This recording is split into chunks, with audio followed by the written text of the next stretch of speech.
সবাইকে আজকের ক্লাসে স্বাগতম জানাচ্ছি। আজকের আলোচনার বিষয় হচ্ছে কপার এবং ক্রোমিয়ামের ইলেকট্রন বিন্যাস সাধারণ ইলেকট্রন বিন্যাসের চেয়ে কিছুটা ব্যতিক্রম নিয়মের। সেই ব্যতিক্রম নিয়মটা নিয়েই আজকে আলোচনা করব। তাহলে চলো আর দেরি না করে আলোচনা শুরু করে ফেলি। কপার এবং ক্রোমিয়াম নিয়ে আলোচনা করতে গেলে প্রথমে আমাদেরকে যেটা জানতে হবে সেটা হচ্ছে ডি ব্লক মৌল। ডি ব্লক মৌল, ডি ব্লক মৌল কারা? যাদের শেষ ইলেকট্রনটা ডি উপশক্তি স্তরে প্রবেশ করে তাদেরকে আমরা ডি ব্লক মৌল বলবো। ডি ব্লক মৌলের জন্য মনে রাখার জন্য একটা ছোট্ট ছন্দ বলে দিচ্ছি, এটা মনে রেখো, লিখে নিতে পারো। স্কিনে তিব্বত, তিব্বত ভ্যানিশিং, তিব্বত ভ্যানিশিং ক্রিম মেখে ফের কবে, স্কিনে তিব্বত ভ্যানিশিং ক্রিম মেখে ফের কবে, আমার ওই দিকে আর যাচ্ছি না, নিচের দিকে লিখছি নিকাহ, নিকাহ করতে যাবে। স্কিনে তিব্বত ভ্যানিশিং ক্রিম মেখে ফের কবে নিকাহ করতে যাবে। স্কিনে হচ্ছে এসসি স্ক্যান্ডিয়াম, তিব্বত TI titanium, vanadium, chromium, manganese, iron, cobalt, nickel, copper, and the last one is zinc.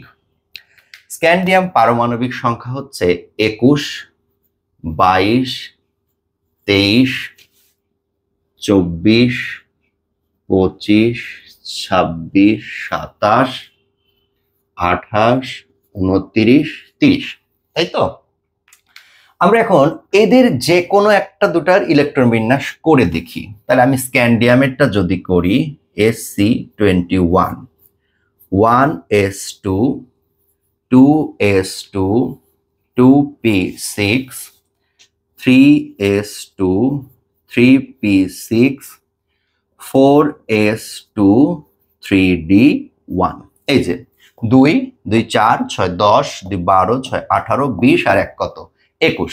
আচ্ছা, এরপরে ধরো আমি যদি আয়রনেরটা করি, তাহলে Fe26, 1s2, 2s2, 2p6, 3s2, 3p6, 4s2, 3d6। দেখো তো 4s2, 3d6, তাহলে কত হলো? এদিক পর্যন্ত 18, 2 20 আর 6 26। তুমি নিকেল করতে পারো, জিঙ্ক করতে পারো, টাইটেনিয়াম করতে পারো, ভ্যানাডিয়াম করতে পারো, হোয়াটএভার ইউ ওয়ান্ট। এইখানে তোমাকে আমি একটা মজার জিনিস দেখাই। এগুলা কিন্তু এরা সবাই কিন্তু ডি ব্লক। কেন? এদের শেষ ইলেকট্রনটা ডিতে প্রবেশ করেছে। শেষ ইলেকট্রনটা এসে প্রবেশ করলে এস ব্লক বলবা, ডিতে প্রবেশ করলে ডি ব্লক, পিতে প্রবেশ করলে কি পি ব্লক। আচ্ছা, এরা তো ডি ব্লক মৌল, আমার মনে হয় তোমরা বুঝে গেছো। এইবার একটা জিনিস দেখো, আমার এই যে শুরু থেকে এত দূর, এই 18 পর্যন্ত, এটা তো হচ্ছে আর্গন, তাই না? তার মানে আমার এই শেষের এই অংশটুকু আর্গনের পরে।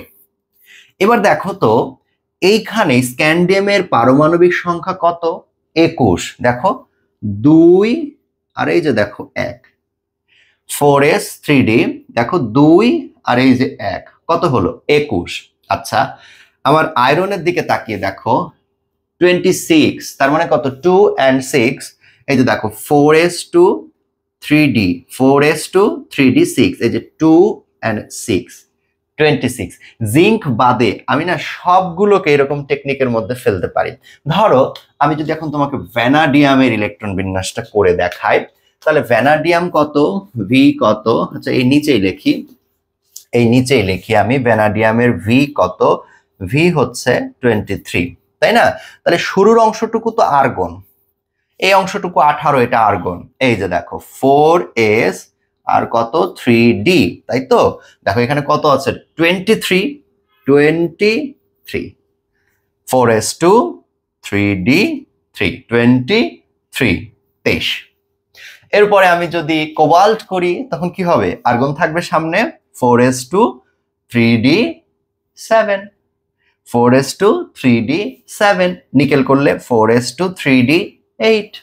আরো মজার একটা তথ্য দিই, যদিও এটা এই চ্যাপ্টারের পড়া না, পর্যায় সারণী যখন পড়াবো আল্লাহ যদি বাঁচিয়ে রাখে ওই ভিডিওতে দেখাবো না তোমাকে যে পর্যায় সারণীতে না পর্যায় এবং গ্রুপের কিছু নাম্বার নির্ণয় করতে হয়। এখানে একটা মজার টেকনিক বলি, পর্যায় সারণী যখন দেখবা স্ক্যান্ডিয়াম হচ্ছে 3 নাম্বার গ্রুপে আছে, তিব্বত বলছে টাইটানিয়াম হচ্ছে 4 নাম্বার গ্রুপে আছে, ভ্যানাডিয়াম আছে হচ্ছে 5 নাম্বার গ্রুপে, ক্রোমিয়াম আছে হচ্ছে 6 নাম্বার গ্রুপে, ম্যাঙ্গানিজ আছে হচ্ছে 7 নাম্বার গ্রুপে, আর পরে হচ্ছে আয়রন আছে 8 নাম্বার গ্রুপে, কোবাল্ট হচ্ছে 9 নাম্বার গ্রুপে, 10, 11, 12।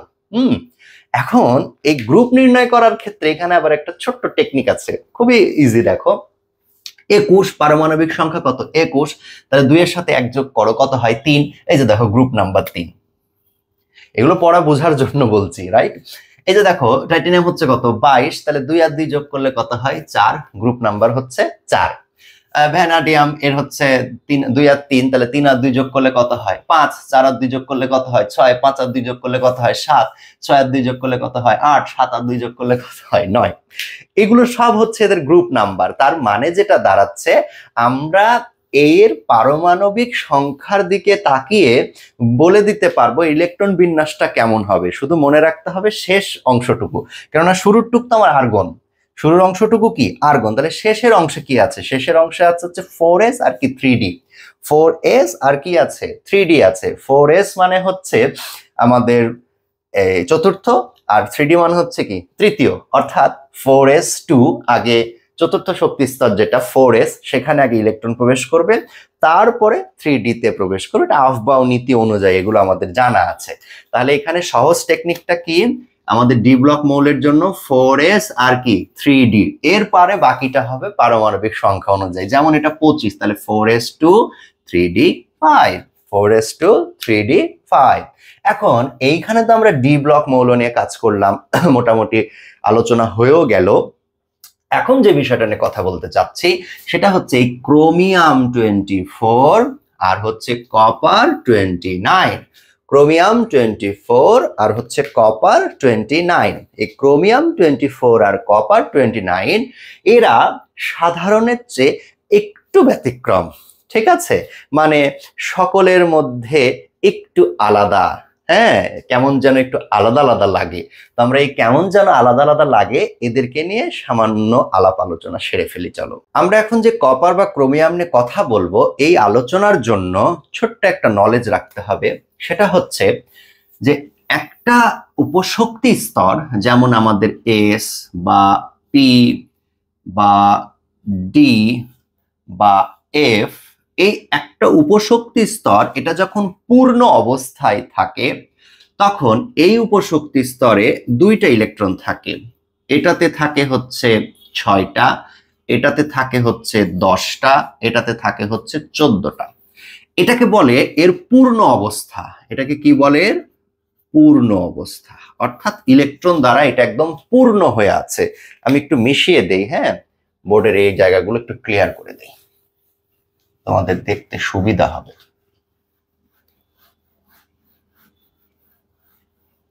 দেখো, এটা হচ্ছে পূর্ণ অবস্থা 2, 6, 10, 14।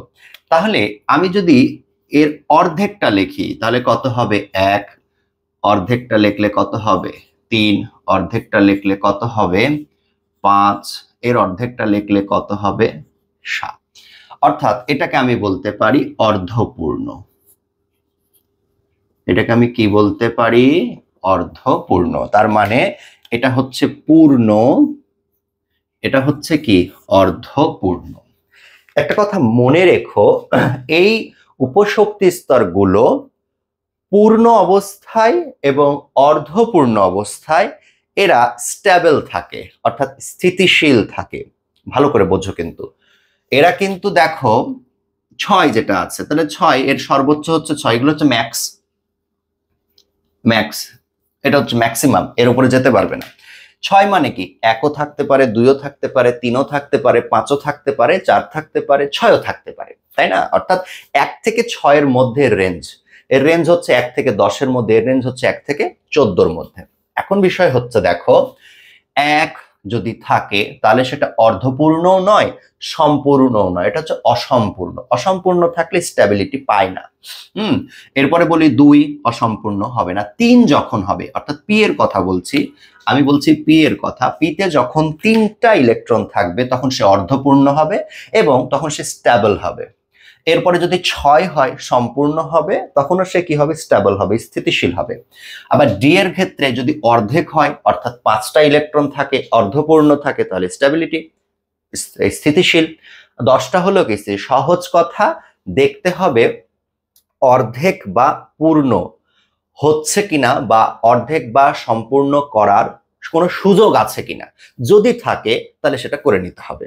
আসলে আমি তোমাকে বোঝানোর চেষ্টা করি। ধরো আমি এখানে ক্রোমিয়ামের ইলেকট্রন বিন্যাসটা লিখলাম 24। তাহলে ক্রোমিয়ামের পারমাণবিক সংখ্যা 24, 1s2, 2s2, 2p6, 2p লেখাটা একটু মিশাই, 2p6, 3s2, 3p6, 4s2, 3d4। এই যে আমাদের নিয়ম শিখিয়েছিলাম একটা, যেহেতু 24 তাহলে 2 আর 4। এই ইলেকট্রন বিন্যাসটা আমরা যা আলোচনা করেছি সেই অনুযায়ী ঠিক আছে, কিন্তু এইটার আমরা যদি এখানটায় একটু দেখি, ভালো করে খেয়াল করে দেখো এখানে কি লেখা আছে। এখানে লেখা আছে 4s2, 3d4। এখন 4s2, তাহলে তো s এ সর্বোচ্চ 2টা থাকার কথা, এখানে সর্বোচ্চ 2টাই আছে, অর্থাৎ s উপশক্তি স্তরটা স্থিতিশীল হয়ে আছে, এর কোনো ডিস্টার্ব নাই, ও তো 2টা পেয়ে খুশি, ওর তো সর্বোচ্চ 2টা। কিন্তু দেখো ডি তে 4টা আছে। এখন ডি চিন্তা করছে, ইস, আমার যদি আর একটা ইলেকট্রন থাকতো আমি অর্ধপূর্ণ হয়ে যেতাম।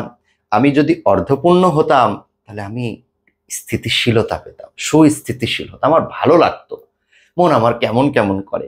আর যদি একটা ইলেকট্রন পেতাম, তখন ও দেখতেছে, আচ্ছা আমি যদি এর কাছ থেকে একটা ইলেকট্রন একটু বিনিময় করে নিতে, একটা শেয়ার যদি করতে পারি, ওর কাছ থেকে যদি একটু চেয়ে চিনতে নিতে পারি, নিতে যে যাব, আমার কি এস এর কোনো ক্ষতি হয়ে যাবে? না। এস যদি আমাকে একটা দেয়, ডি ভাবতেছে এস যদি আমাকে একটা দেয় ওর কি এমন ক্ষতি হবে? কিছুই হবে না। এস যদি আমাকে এখন একটা দিয়ে দেয় তাহলে ওর কি হবে? 4s1 হবে, আর আমি 3d5 হব তো নাকি? কারণ ও অর্ধপূর্ণ হয়ে স্থিতিশীল হলো, আমিও অর্ধপূর্ণ হয়ে কি হলাম? স্থিতিশীল হলাম, আমরা দুজনাই তো খুশি। তখন সে সাহস করে এসকে যে একটু পটানোর চেষ্টা করে যে ভাই একটা দে না ভাই। এ ধরে না, আমি দিব না, আমি তো ভালোই আছি, আমি তোমারে কেন দেব? তখন ও বুঝায়, দেখ আমারও যদি একটা দেশ, তুই অর্ধপূর্ণ হয়ে ভালো থাকবি, আর আমিও 4 আছি, 5 হয়ে অর্ধপূর্ণ হয়ে আমিও ভালো থাকবো। তখন দেখা যাচ্ছে আসলে তো তাই, দুনিয়ার নিয়ম এটা, সবসময় মাথায় রেখো।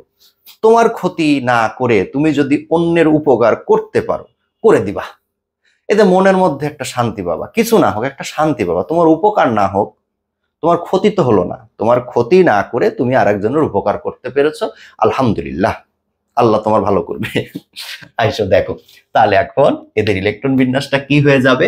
1s2, 2s2, 2p6, 3s2, 3p6, 4s1, 3d5। এই হচ্ছে ক্রোমিয়ামের ইলেকট্রন বিন্যাস। এইখানটাই জাস্ট, এরা কিন্তু ইলেকট্রন কাউকে দিয়ে দেয়নি বা কারো কাছ থেকে গ্রহণ করেনি, এটা কিন্তু কোনোভাবে আয়নিত অবস্থা বলা যাবে না। মাথায় রেখো, এটা কিন্তু স্টুডেন্ট অনেক সময় ভুল বলে ফেলে বা ভেবে ফেলে যেটা মনে হয় আয়নিত হয়ে গেছে। নো, এটা কোনো অবস্থাতে আয়নিত অবস্থা বলা যাবে না। এখানে যে ঘটনাটা ঘটানো হয়েছে সেটা হচ্ছে, দেখো যে এর একটি ইলেকট্রন এর কাছে গিয়েছে, এরা সবাই একটু স্থিতিশীল হওয়ার জন্য। তাহলে এখান থেকে যদি একটি ইলেকট্রনের কাছে চলে যায়, আবারও বলছি, এখান থেকে একটি ইলেকট্রন যদি এর কাছে চলে যায় তাহলে কি হলো? কি এমন হবে? এটা 1 হয়ে গেল, অর্থাৎ অর্ধপূর্ণ হলো। আর এইটা যখন এর কাছে চলে গেছে তখন এই 5 হয়ে অর্ধপূর্ণ হলো। সিম্পল হিসাব, অর্থাৎ 4s অর্ধপূর্ণ, 3dও কি অর্ধপূর্ণ, দুজনে অর্ধপূর্ণ। এবার আসো ক্রোমিয়াম হলে এবার দেখে copper, Cu29, 1s2, 2s2, 2p6, 3s2, 3p6, 4s2, 3d, এই যে দেখো 9, 3d 9। তাহলে এখানে কি হলো দেখো তো, 4s2, 3d কত 9, 4s2 এই তো সম্পূর্ণ, এই এক হলেও স্থিতিশীল, দুই হইলেও কি স্থিতিশীল, কেননা অর্ধেক এস এর জন্য অর্ধেক মানে কি এক, আর পূর্ণ মানে কি দুই। তাহলে এস এর জন্য এক হলেও স্থিতিশীল, দুই হইলেও কি স্থিতিশীল। ডি এর জন্য কি, ডি এর জন্য 5 হলে অর্ধপূর্ণ, আর এখানটায় 10 হলে সম্পূর্ণ। তাহলে এরা এখন কি করবে, একটু কমেন্টে জানাও তো আমাকে, যে এরা এখন কি করবে, এইখানটা থেকে কি ঘটনা ঘটাইলে এরা উভয়ে ভালো থাকবে, উভয় স্থিতিশীল থাকবে, একটু কমেন্টে জানিও কেমন, আমি চেষ্টা করব তোমার কমেন্টে রিপ্লাই দেওয়ার। আচ্ছা যা, অবশ্যই রিপ্লাই দিব। এবার দেখো, এখন দেখো এইখানে যে কাজটা হবে, এই এস থেকে একটি ইলেকট্রন এর কাছে চলে যাবে। দেখো তাহলে ইলেকট্রন বিন্যাসটা কেমন হবে, 1s2, 2s2, 2p6, 3s2, 3p6, S থেকে একটি ইলেকট্রন এর কাছে যাবে। তাহলে এস থেকে যদি তা যায় তাহলে এস এর থাকবে কত, 4s1, আর এই যে এর কাছে একটা গেল, তাহলে কত হবে 3d10। মারহাবা মারহাবা। তাহলে কি ঘটনা ঘটলো, এইখানে যে ঘটনাটা ঘটলো 4s1, তাহলে কি 4s1 মানে অর্ধপূর্ণ হয়ে স্থিতিশীল হলো, 3d10 তার মানে কি সম্পূর্ণ হয়ে স্থিতিশীলতা লাভ করলো। অর্থাৎ এখানে এরা একটা মাত্র ইলেকট্রন এদিক ওদিক করাতে উভয়ই ভালো থাকলো। দেখো আমাদের সাধারণ ইলেকট্রন বিন্যাসগুলোতে কিন্তু আমরা এই ঘটনাগুলো দেখি নাই, এই ব্যতিক্রমটা আমরা দেখছি ক্রোমিয়ামের কাছে এবং কার কাছে, কপারের কাছে। এই ধরনের কোয়েশ্চেন কিন্তু আমাদের নতুন কারিকুলামের বই যারা পড়ছে তাদের জন্যও প্রযোজ্য, আবার যারা পুরানো কারিকুলামের বই পড়ছো তাদের জন্যও প্রযোজ্য। আসল কথা হচ্ছে এইটা কেমিস্ট্রি আলোচনার একেবারে একটা বেসিক আলোচনা, এইটা ছাড়া ইলেকট্রন বিন্যাস শেখাটা অসম্পূর্ণ থেকে যায়। সুতরাং যারা ভাবছো যে আচ্ছা এটা মনে হয় আমার পড়া না বা এটা আমার ক্লাসের আলোচনা না, বিষয়টা এমন না, এটা সব নতুন পুরাতন সব কারিকুলামের স্টুডেন্টের জন্যই প্রযোজ্য। তাহলে তোমাকে যদি কোয়েশ্চেন করে যে ক্রোমিয়াম এবং কপারের ইলেকট্রন বিন্যাস সাধারণ ইলেকট্রন বিন্যাসের নিয়মের বাইরে গিয়ে হয় কেন, বা এদের ইলেকট্রন বিন্যাসটা একটু ব্যাখ্যা করো, আশা করছি তোমরা এখন এই আলোচনাটা লিখতে পারবে, নাকি ইনশাল্লাহ পারবে। তো চলো এখন আমি তোমাদের সাথে, যেহেতু আমরা ডি ব্লকের মধ্যে আছি তাই তোমাদের সাথে এখন আমি একটু আলোচনা করব ডি ব্লক থেকেই আর একটা আলোচনার বিষয় আছে, সেটা হচ্ছে অবস্থান্তর মৌল। তো চলো দেরি না করে আমরা এখন এটাকে ক্লিন করে ফেলে আমরা আবার অবস্থান্তর মৌল নিয়ে কথা বলা শুরু করি। অবস্থান্তর মৌল নিয়ে এখন আমরা কথা বলবো, কাকে নিয়ে, অবস্থান্তর মৌল নিয়ে। অবস্থান্তর মৌল হতে হলে সবচেয়ে গুরুত্বপূর্ণ দুইটা শর্ত মেনে চলতে হবে। প্রথম শর্ত হচ্ছে অবস্থান্তর মৌল হতে হলে অবশ্যই ডি ব্লক মৌল হতে হবে। অবস্থান্তর মৌল হতে হলে অবশ্যই ডি ব্লক মৌল হতে হবে। দ্বিতীয় কন্ডিশন হচ্ছে স্থিতিশীল আয়নে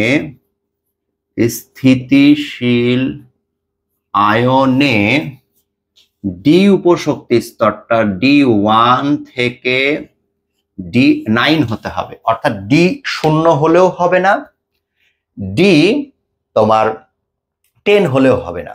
আমি বুঝাই দিতেছি। প্রথম কথা ডি ব্লক হতে হবে, দ্বিতীয় কথা হচ্ছে স্থিতিশীল আয়নে D1 থেকে D9 এর মধ্যে থাকতে হবে। আচ্ছা, আমি কিছুক্ষণ আগে স্কিনে তিব্বত ভ্যানিশিং ক্রিম মেখে ফের কবে নিকাহ করতে যাবে, ওই যে সিকোয়েন্সটা লিখেছিলাম ওইটা আবার এখানে আমি একবার নোট করি। হ্যাঁ, স্কিনে তিব্বত ভ্যানিশিং ক্রিম মেখে ফের কবে নিকাহ করতে করতে যাবে।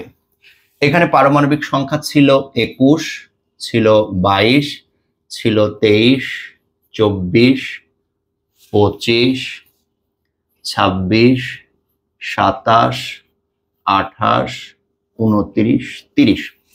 আমি এখন দেখব এইগুলোর মধ্যে কোনগুলো অবস্থান্তর মৌল। কেন? এগুলো সবই তো ডি ব্লক, এরা সবাই ডি ব্লক, কোনো সন্দেহ নেই। কেননা এদের ইলেকট্রন বিন্যাস আমরা কিছুক্ষণ আগে করে দেখেছি, এদের শেষ ইলেকট্রনটি ডি উপশক্তি স্তরে প্রবেশ করেছে, এটা নিয়ে আমার আর কোনো হেডেক নাই, এরা সবাই ডি ব্লক। এখন देखने वाली बात ये है कि ये सब लोग অবস্থান্তর है या नहीं है। ওকে, তো চলো আমরা এখন দেখি যে এরা অবস্থান্তর মৌল নাকি অবস্থান্তর মৌল নয়। তাহলে আমি প্রথমে স্ক্যান্ডিয়ামকে টার্গেট করি। Sc21 ইলেকট্রন বিন্যাস করলে 1s2, 2s2, 2p6, 3s2, 3p6, 4s2, 3d1, right? 4s2, 3d1, এই যে 21। ওকে, ফার্স্ট ক্লাস। এখন বিষয় হচ্ছে এটা ডি ব্লক, এই যে ডি আছে, ডি ব্লক। ওকে, ডান, ডি ব্লক হয়ে গেছে। এখন এটা অবস্থান্তর মৌল হবে কিনা দেখার বিষয় হচ্ছে এটা এখন অবস্থান্তর মৌল হবে কিনা। অবস্থান্তর মৌল হতে হলে ডি ব্লক হতে হবে, এই শর্তকে সে স্যাটিসফাই করেছে। এখন বিষয় হচ্ছে স্থিতিশীল আয়নে D1 থেকে D9 হচ্ছে কিনা। এর এইখানটা ইলেকট্রন আছে 2টা, এইখানটা ইলেকট্রন আছে 1টা, তাহলে টোটাল ইলেকট্রন কয়টা? 3টা ইলেকট্রন সে চাইলে দান করতে পারে। অর্থাৎ স্ক্যান্ডিয়াম আয়নিত অবস্থায় স্ক্যান্ডিয়াম 3+ হয়, স্ক্যান্ডিয়াম আয়নিত অবস্থায় স্ক্যান্ডিয়াম 3+ হয়, অর্থাৎ তখন ইলেকট্রন বিন্যাসটা হয়ে যায় 1s2, 2s2, 2p6, 3s2, 3p6। ভাই দেখো প্রথমে না আগে আমি এখানে লিখি, হ্যাঁ, 4s2, 3d1। ও এই জায়গাটা থেকে 2টা ইলেকট্রন যদি দান করে দেয় তাহলে হলো কত? 4s0। আর এইখানেতে একটা আছে, এই একটা ইলেকট্রন সে রাখে না, সেইটারও দান করে দেয়, তাহলে হয় কত? 0। এইবার দেখো তো স্ক্যান্ডিয়াম 3+, এটা তো আয়নিত অবস্থা। এই আয়নিত অবস্থায় তুমি ডি এর দিকে তাকিয়ে দেখো, ডি কি 1 আছে? নো। 2 আছে? নো। 9 পর্যন্ত কোন সংখ্যা আছে? নাই। ডি হয়ে গেছে কি? 0। তার মানে এইটা শুধুমাত্র কি স্ক্যান্ডিয়াম, শুধুমাত্র কি ডি ব্লক, এটা অবস্থান্তর মৌল না, এটা অবস্থান্তর মৌল না, এটা শুধুমাত্র কি ডি ব্লক। মনে রেখো, স্ক্যান্ডিয়াম শুধুমাত্র কি ডি ব্লক, এটাকে আমরা অবস্থান্তর বলতে পারছি না। কেন পারছি না? কারণ এটা স্থিতিশীল আয়নে D1 থেকে D9 এর মধ্যে নাই। আচ্ছা, এরপরে আমি জিঙ্ক নিয়ে কাজ করি, শুরুটা আর শেষেরটা নিয়ে কাজ করতেছি। জিঙ্ক Zn30, ইলেকট্রন বিন্যাস কত হবে? 1s2, 2s2, 2p6, 3s2, 3p6, 4s2, 3d কত? 10, 4s2, 3d 10। তাহলে এই যে এত পর্যন্ত 18, 28 আর 2 কত হলো? 30। 18 আর 2 20 আর 10 30। জিঙ্ক আয়নিত অবস্থায় Zn2+ হয়। Zn2+ মানে কি? Zn2+ মানে সে দুটো ইলেকট্রন ত্যাগ করে, তার মানে 1s2, 2s2, 2p6, 3s2,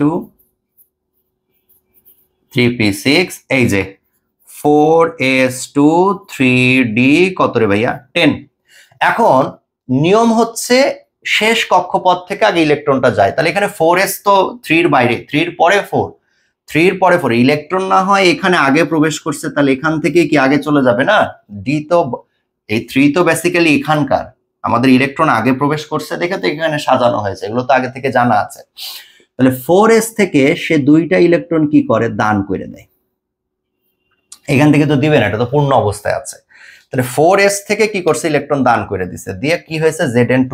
এবার ভালো করে খেয়াল করো, এইবার দেখো তো ডি তে কি অবস্থায় আছে? D1 থেকে 9 এর মধ্যে আছে কিনা? নো, এটা আছে হচ্ছে D10। কিন্তু আমাদের শর্ত অনুযায়ী ডি ব্লক, এটা অবশ্যই ডি ব্লক, শর্ত স্যাটিসফাই করেছে, কিন্তু স্থিতিশীল আয়নে 1 থেকে 9 এর মধ্যে নাই। মানে আয়নিত অবস্থায়, খেয়াল করে দেখো, আয়নিত অবস্থায় কোনোভাবেই এইটা অবস্থান্তর মৌলের ক্যাটাগরিতে যাচ্ছে না। কেন? কারণ D1 থেকে 9 হতে হবে, এখানে আছে কত? D10, তাহলে এটাও কি ডি ব্লক, কিন্তু এটা অবস্থান্তর নয়, অবস্থান্তর হচ্ছে না, অবস্থান্তর হচ্ছে না।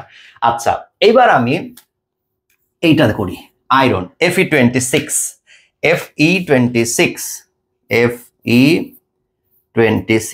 আচ্ছা, ইলেকট্রন বিন্যাসের সামনের অংশটুকু না করি, শুধু এই 4s2, মানে সামনের অংশটুকু তো আর্গন হচ্ছে, এই অংশটুকু তো আর্গন থাকছে, তাই না? আমি আর না লিখি 4s2 3d6, আয়রনের জন্য 4s2 3d6, এটা হচ্ছে ইলেকট্রন বিন্যাস। এখানে মজার বিষয় শোনো, আয়রন কিন্তু পরিবর্তনশীল যোজনী প্রদর্শন করে, এর যোজনী 2, 3, অর্থাৎ এগুলোর জন্য আমরা কিন্তু আস, ইক, ফেরাস, ফেরিক এই শব্দগুলো ব্যবহার করেছি ফেরাম থেকে। হ্যাঁ, দেখো তো এর শেষ কক্ষপথে এস এ 2টা ইলেকট্রন থাকায়, আমি একটু এখানে সাইড নোট দিয়ে লিখি, আয়রন প্রথমে 2টো ইলেকট্রন ত্যাগ করে Fe2+ হয়।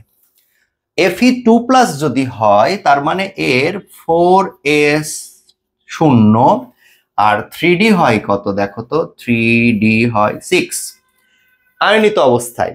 এরপরে সে কিন্তু আবার একটা ইলেকট্রন দান করতে পারে, অর্থাৎ Fe3+, তাহলে সে 4s থেকে 2টা ইলেকট্রন ত্যাগ করে, আর এই যে দেখো 3d থেকে একটি ইলেকট্রন দান করে হয় হচ্ছে 3d5, একটি ইলেকট্রন দান করে কি হয়? 3d5 হয়, অর্থাৎ 3d6 ছিল, একটা ইলেকট্রন দান করে দিল, তাহলে d এর অর্ধেক, d হচ্ছে 10, 5 হইলে অর্ধপূর্ণ হয়, তাহলে কত? 3d5। এখন দেখো তো আয়রন তার আয়নিত অবস্থায় ডি উপশক্তি স্তরে 1 থেকে 9 এর মধ্যে হলো কিনা? হলো। তার মানে আয়রন প্রথমত এটা তো ডি ব্লক, তারপরে এটা অবস্থান্তর, এটা অবস্থান্তর, এটা প্রথমত ডি ব্লক, দ্বিতীয়ত কি? অবস্থান্তর। আমি আশা করছি পড়া ধরতে পেরেছো। আবারও বলছি, আয়রনের ইলেকট্রন বিন্যাস করবা, আয়রনের ইলেকট্রন বিন্যাস করলে, আচ্ছা আমি তোমাদের সুবিধার্থে এখানে আয়রনের ইলেকট্রন বিন্যাসটা পুরোটাই লিখে দিই, অনেকে আবার নাও বুঝতে পারো। পুরোটা ইলেকট্রন বিন্যাস হচ্ছে 1s2 2s2 2p6 3s2 3p6, এই যে দেখো 4s2 3d6, 4s2 3d6। তাহলে আয়রন যে কাজটা করে, আয়রন 2টা ইলেকট্রন ত্যাগ করে, আবার 3টা ইলেকট্রনও ত্যাগ করতে পারে। তাহলে আয়রন এখান থেকে এবং এখান থেকে, তাহলে আমি যদি একবারে Fe3+ লিখি, Fe3+ লিখি আয়নিত অবস্থা, তাহলে কি হয়? 1s2 2s2 2p6 3s2 3p6। দেখো 3টা ইলেকট্রন দান করছে, 3টা, 2টা দান করলে 4s0 3d6, যদি 2টা দান করতো, মানে এখানে যদি 2 লেখা থাকতো, তাহলে 2টা দান করছে, তাহলে কি s থেকে 2টা দান করেছে, তাহলে 4s0 3d কত? 6, তাহলে আয়নিত অবস্থায়। এবার আমি বলতেছি 3টা ইলেকট্রন দান করছে, আয়রন কিন্তু যোজনী পরিবর্তনশীল, 2 হয় 3 হয়, তো 3টা দান করছে মানে কি s থেকে 2টা আর d থেকে কয়টা? একটা। এই যে দেখো, এইবার তুমি, আশা করছি আর সমস্যা হওয়ার কথা না, এইবার এই ডি এর দিকে তাকাও।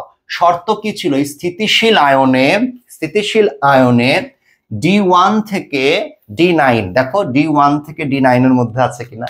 আছে। তার মানে এটা কোনো সন্দেহ ছাড়াই আয়রনকে আমরা বলতে পারি অবস্থান্তর মৌল। অর্থাৎ আমাদের এই সিকোয়েন্সে জিঙ্ক আর হচ্ছে স্ক্যান্ডিয়াম এবং জিঙ্ক, এরা দুজন বাদ দিয়ে, মানে এরা দুজন বাদ দিয়ে সবাইকে আমরা কি বলতে পারতেছি? সবাইকে আমরা বলতে পারতেছি অবস্থান্তর মৌল। আমরা ইলেকট্রন বিন্যাস করব সবার সাথে সাথে আয়ন দেখব, আয়নে গিয়ে দেখব D1 থেকে D9 এর মধ্যে আছে কিনা। D1 থেকে D9 এর মধ্যে যদি হয় আয়নিত অবস্থায়, তাহলে সেটাকে আমরা অবস্থান্তর মৌল বলে দিতে পারি। এখান থেকে শিক্ষণীয় বিষয় হচ্ছে, দেখো যে সকল অবস্থান্তর মৌলই ডি ব্লক মৌল, কিন্তু সকল ডি ব্লক মৌল অবস্থান্তর মৌল নয়। তার মানে হচ্ছে, দেখো স্ক্যান্ডিয়াম ডি ব্লক, কিন্তু এটা তো অবস্থান্তর নয়।